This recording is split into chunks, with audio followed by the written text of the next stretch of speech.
राम राम जी। आप सभी के सामने शिव पुराण का अध्याय 53 सुनाने जा रही हूँ। अध्याय का नाम है दक्ष यज्ञ का समाचार पाकर सती का शिव से वहाँ चलने के लिए अनुरोध करना। दक्ष के शिव द्रोह को जानकर भगवान शिव की आज्ञा से देवी सती का पिता के यज्ञ मंडप की ओर शिवगणों के साथ प्रस्थान करना। ब्रह्मा जी कहते हैं, नारद, जब देव शिंगरण बड़े उदास और हर्ष से सात दक्ष के यज्ञ में जा रहे थे, उसी समय दक्ष कन्या देवी सती गंधर्व पर्वत पर बैठ चंद्रवेद से युक्त धारा ग्रहण में सखियों से घिरी हुई भक्ति की उत्तम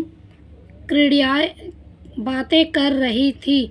प्रसन्नतापूर्वक बातों में लगी हुई देवी सती ने उन्हें उस समय रोहिणी के साथ दक्ष यज्ञ में जाते हुए चंद्रमा को देखा। देखकर वह अपनी हितकरणी प्राण प्यारी श्रेष्ठ सखी विजया से बोली, मेरी सखियों में श्रेष्ठ प्रमाणियों विजया, जल्दी जाकर पूछ तो आओ यह चंद्रदेव रोहिणी के साथ कहाँ जा रहे हैं। सती के इस प्रकार आज्ञा देने पर विजय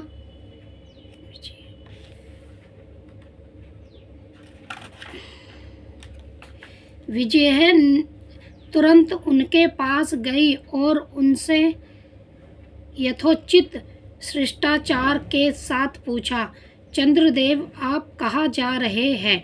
विजया का यह प्रश्न सुनकर चंद्रदेव ने अपनी यात्रा का उद्देश्य आदरपूर्वक बताया। दक्ष के यहाँ होने वाले यज्ञ उत्सव आदि का सारा वृत्तांत कह सुनाया। वह सब सुनकर विजया बड़ी उतावली के साथ देवी के पास गई और चंद्रमा ने जो कुछ कहा था वह सब उसने कह सुनाया। उसने सुनकर कालिका सती देवी को बड़ा विस्मय हुआ। आपने यहाँ सूचना नहीं मिली क्या? क्या कारण है? यह बहुत सोचने विचारने पर भी उनकी समझ में नहीं आया। तब उन्होंने प्रदक्षिणों से घिरे अपने स्वामी भगवान शिव के पास आकर भगवान शंकर से पूछा। सती बोली, प्रभु, मैंने सुना है कि मेरे पिताजी के यहाँ कोई बहुत बड़ा यज्ञ हो रहा है। उसमें बहुत बड़ा उत्सव होगा। उसमें सब देवी देवताओं सहित एकत्र हो रहे हैं। देवेश्वर पिताजी के उस महान यज्ञ में चलने की रुचि आपको क्यों नहीं हो रही है? इस विषय में जो बात हो वह सब बताइए। महादेव, सुनो, सुंदरों का यह धर्म है कि वह संदेहों के साथ मिले जुले। यह मिलने उनके महान प्रेम को बढ़ाने वाला होता है। अतः प्रभु, मेरे स्वामी, आप मेरी प्रार्थना मानकर सर्वथा प्रयत्न करके मेरे साथ पिताजी की यज्ञशाला में आज ही चलिए। सती की यह बात सुनकर भगवान महेश्वर देव, जिनका हृदय दक्ष के शब्दों से घायल हो चुका था, मधुर वाणी में बोले, देवी, तुम्हारा पिता दक्ष मेरे विशेष द्रोही हो गए हैं। जो प्रमुख देवता और ऋषि अभिमानी, मूढ़ हो और ज्ञान शून्य है, वह ही सब तुम्हारे पिता के यज्ञ में गए हैं। जो लोग बिना बुलाए दूसरों के घर जाते हैं, वह वहाँ अनादर पाते हैं, जो मृत्यु से भी बढ़कर कष्टदायक होता है। अतः प्रिय, तुमको और मुझको तो विशेष रूप से दक्ष के यज्ञ में नहीं जाना चाहिए, क्योंकि वहाँ हमें बुलाया नहीं गया है। यह मैंने सच्ची बात कही है। महात्मा महेश्वर के ऐसा कहने पर सती रोषपूर्वक बोली, शंभु, आप सबके ईश्वर हैं। जिनके जाने से यज्ञ सफल होता है, उन्हीं आपको मेरी दुष्ट पिता ने इस समय आमंत्रित नहीं किया है। प्रभु, उस दुराचारी का अभिप्राय क्या है, वह सब मैं जानना चाहती हूँ। साथ ही वहाँ आए हुए संपूर्ण दुरात्मा देवऋषियों के मनोभाव का भी मैं पता लगाना चाहती हूँ। अतः प्रभु, मैं आज ही पिता के यज्ञ में जाती हूँ। नाथ महेश्वर, आप मुझे वहाँ जाने की आज्ञा दे दे। देवी सती के ऐसा कहने पर सर्वज्ञ, सर्वद्रष्टा, सर्वकृतः एवं कल्याणकारी स्वरूपा साक्षात भगवान रुद्र उनके इस प्रकार बोले। शिव ने कहा, उत्तम व्रत का पालन करने वाली देवी, यदि इस प्रकार तुम्हारी रुचि वहाँ अवश्य जाने के लिए हो गई है, तो मेरी आज्ञा से तुम शीघ्र अपने पिता के यज्ञ में जाओ। यह नंदी वृक्ष सुचरिचित है। तुम एक महारानी के अनुरूप यजोपचार के साथ ले सादर इस पर सवार हो बहुसंख्यक प्रेमतन ग्रंथों के साथ यात्रा करो। प्रिय, इस विभूषित वृक्ष पर आरूढ़ हो जाओ। रुद्र के इस प्रकार आदेश देने पर सुंदर आभूषणों के अलंकृत सती देवी सब साधनों से युक्त हो पिता के घर की ओर चली। परमात्मा शिव ने उन्हें सुंदर वस्त्र, आभूषण तथा परम ज्वाल छात्र, चमर आदि महारजोचित उपचार दिए। भगवान शिव की आज्ञा से 60,000 रुद्रगण बड़ी प्रसन्नता और महान उत्सव के साथ कतूहल पूर्वक सती के साथ गए। उस समय वहाँ यज्ञ के लिए यात्रा करते समय सब और महान उत्सव होने लगा। महादेव जी के गणों ने शिवप्रिय सती के लिए बड़ा भारी उत्सव रचाया।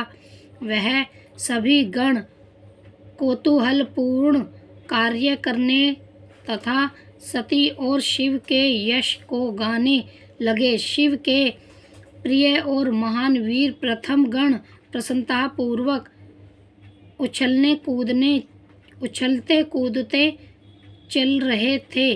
जगदम्बा के यात्रा काल में सब प्रकार से बड़ी भारी शोभा हो रही थी।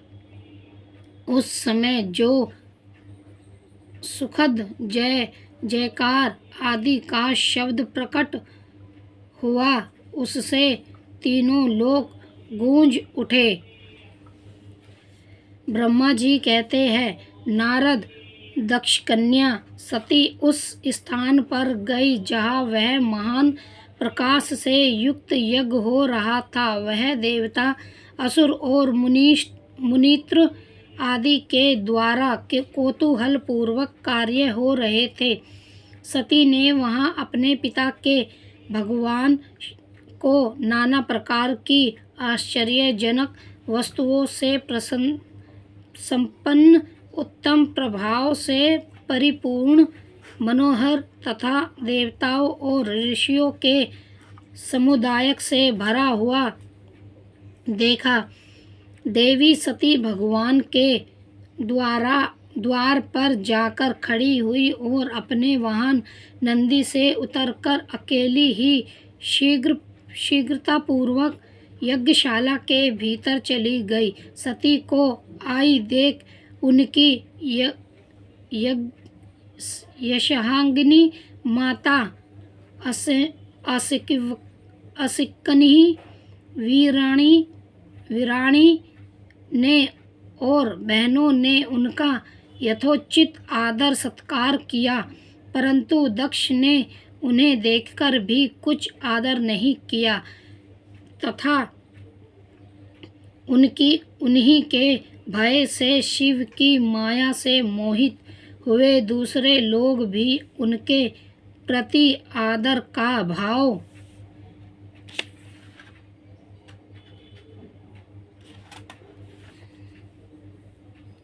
ना दिखा सके। मुने सब लोगों के द्वारा तिरस्कार प्राप्त होने से सती देवी को बड़ा विस्मय हुआ, तो भी उन्होंने अपने माता पिता के चरणों में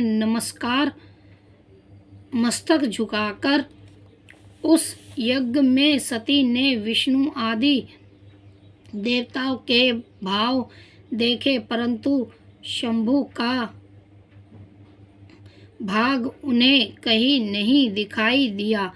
तब सती ने दुस्साहस क्रोध प्रकट किया। वह अपमानित होने पर भी रोष से भरकर सब लोगों की ओर क्रोध दृष्टि से देखती और दक्ष को जलती हुई सी बोली।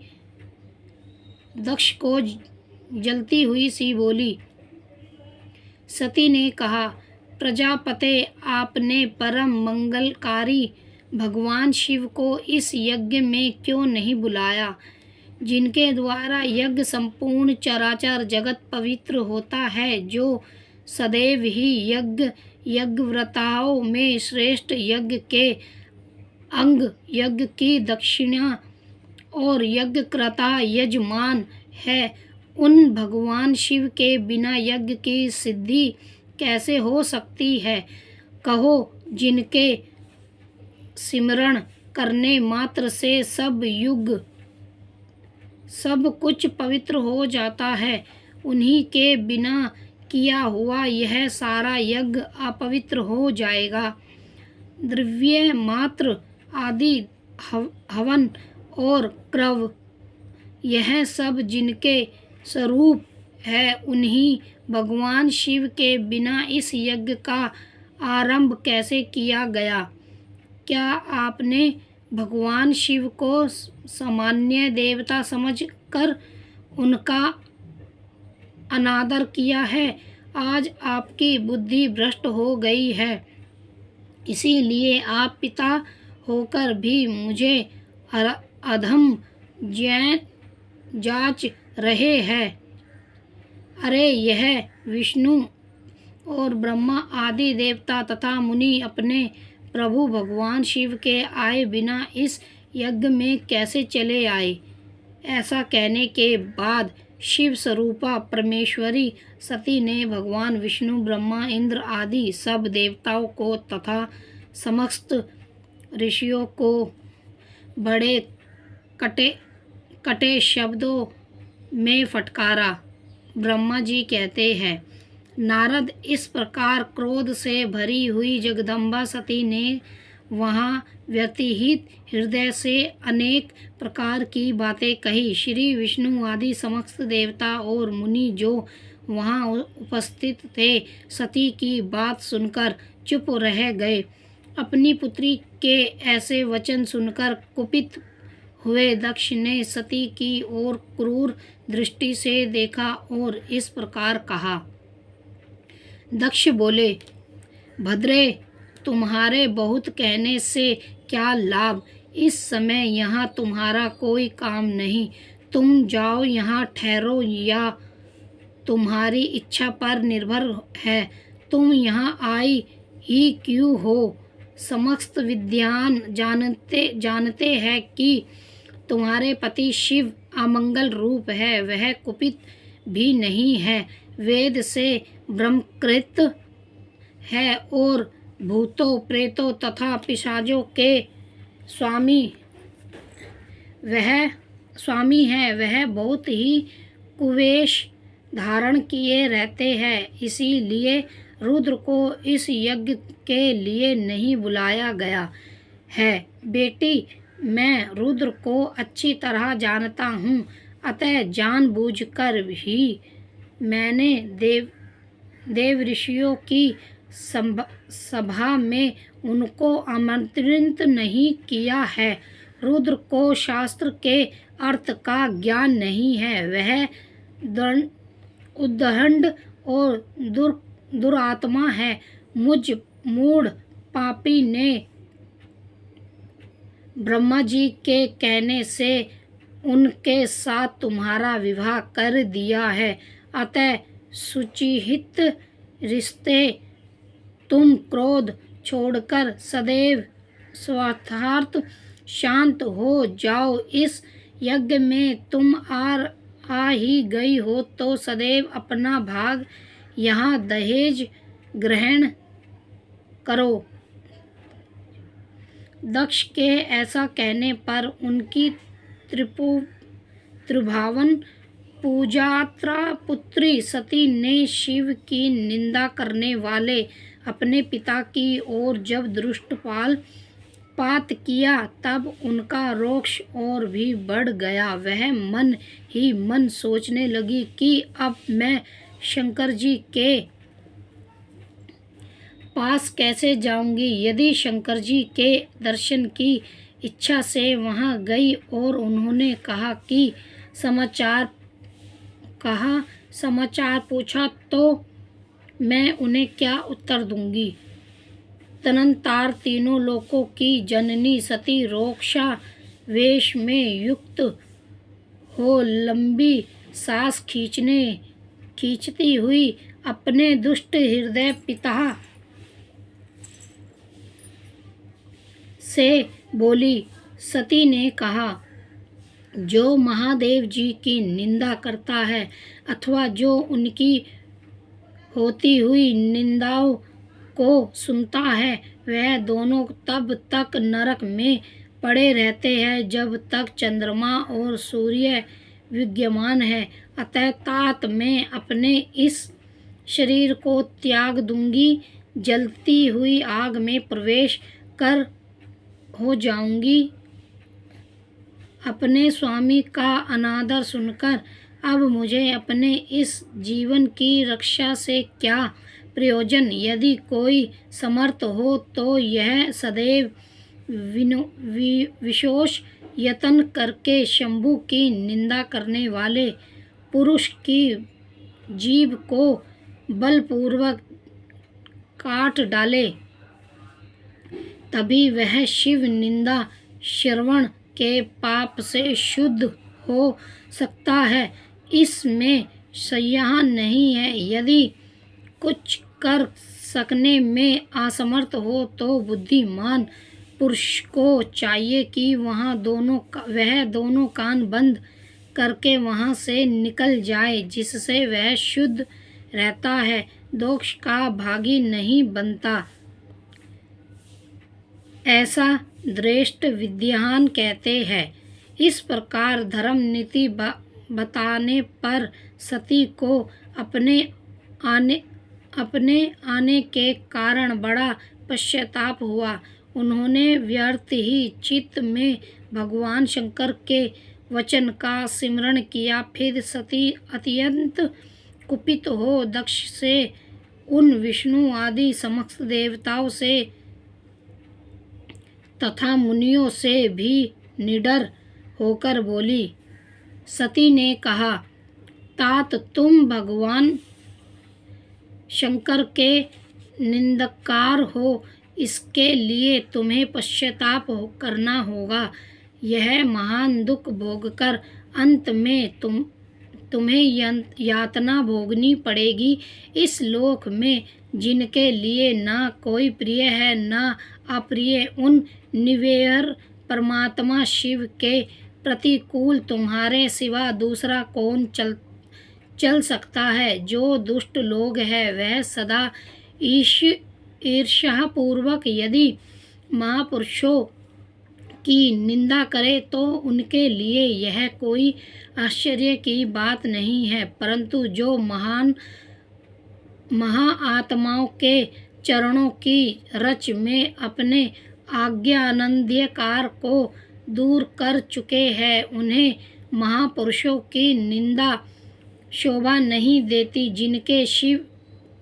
जिनका शिव यह दो अक्षरों का नाम कभी बातचीत के प्रसंग से मनुष्यों की वाणी द्वारा एक बार भी उचित रहित हो जाए तो वह संपूर्ण पाप शिवों को शीघ्र ही नष्ट कर देता है। उन्हीं पवित्र कीर्तन वालों निर्मल शिव से तुम द्वेष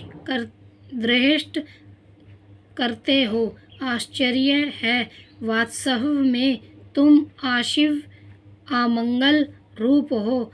महापुरुषों के मन रूपी मधुर कर ब्रह्मानंदमय रस का पान करने की इच्छा से जिनके सर्वथक दायक चरण कमलों का निरंतर सेवन किया करते हैं, उन्हीं से तुम मूर्खतावश द्रोष करते हो। जिन्हें तुम नाम से शिव और काम से आशिव बताते हो, उन्हें क्या तुम्हारे सिवा दूसरे विद्वान नहीं जानते। ब्रह्मा आदि देवता, सनक आदि मुनि तथा अन्य ज्ञानी क्यों उनके स्वरूप को नहीं समझते। उद्धार बुद्धि भगवान शिव जटा फैलाए, कपाल धारण किए, शमशान में भूतों के साथ संपूर्ण प्रसन्नतापूर्वक रहते तथा भस्म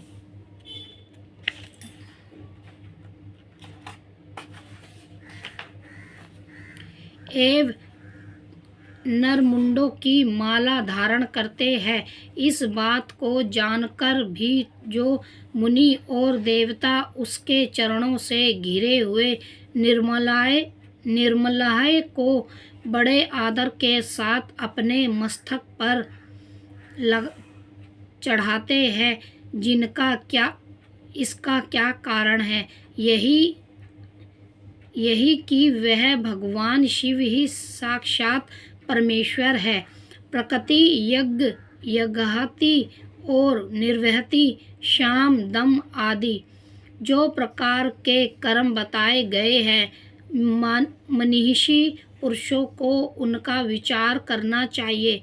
वेद में विवेचन पूर्वक उनके रागी और विरागी दो प्रकार के अलग अलग अधिकारी बताए गए हैं। परम परोक्षरोधी होने के कारण उक्त दोनों प्रकार के कर्मों का एक साथ एक ही कर्ता के द्वारा आचरण नहीं किया जा सकता। भगवान शंकर तो परम ब्रह्मा परमात्मा है, उनके इस दोनों ही प्रकार के कर्मों का प्रवेश नहीं है। उन्हीं के कोई कर्म प्राप्त नहीं होता। उन्हें किसी की भी प्रकार से कर्म जानने की आवश्यकता नहीं है। पिताजी हमारा ऐश्वर्य अव्यक्तयु है। उनका कोई लक्षणीय अव्यक्त नहीं है। सदा आत्मा ज्ञानी महापुरुष ही उसका सेवन करते हैं। तुम्हारे पास वह ऐश्वर्य नहीं है।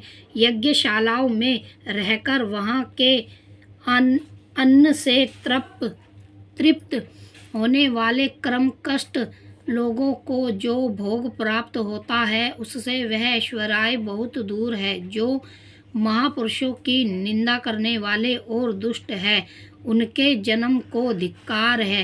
वृंदावन पुरुष को चाहिए कि उनके संबंधों विशेष रूप से प्रयत्न करके त्याग दे। जिस समय भगवान शिव तुम्हारे साथ मेरा संबंध दिखलाए हुए मुझे दक्षिणी कहकर पुकारेंगे उस समय मेरा मन सहसा अत्यंत दुखी हो जाएगा। इसीलिए तुम्हारे अंग से उत्पन्न हुई सदाशिव के तुल्य घृणित इस शरीर को इस समय ही निश्चय ही त्याग दूंगी और ऐसा कहकर सुखी हो जाऊंगी कि देवताओं और मुनियों तुम सब लोग मेरी बात सुनो। तुम्हारे हृदय में दुष्टता आ गई है। तुम लोग का यह कर्म सर्वथा अनुचित है। तुम सब लोग मूढ़ हो क्योंकि शिव जी की निंदा और कहला तुम्हारे प्रिय है। अतः भगवान हर से तुम्हारे इस क्रूर कर्म का निश्चय ही पूरा दंड मिलेगा। ब्रह्मा जी कहते हैं, नारद उस समय यज्ञ में दक्ष तथा देवताओं से ऐसा कहकर सती देवी चुप हो गई और मन ही मन अपने प्रणलाभ्य शंभु का सिमरण करने लगी।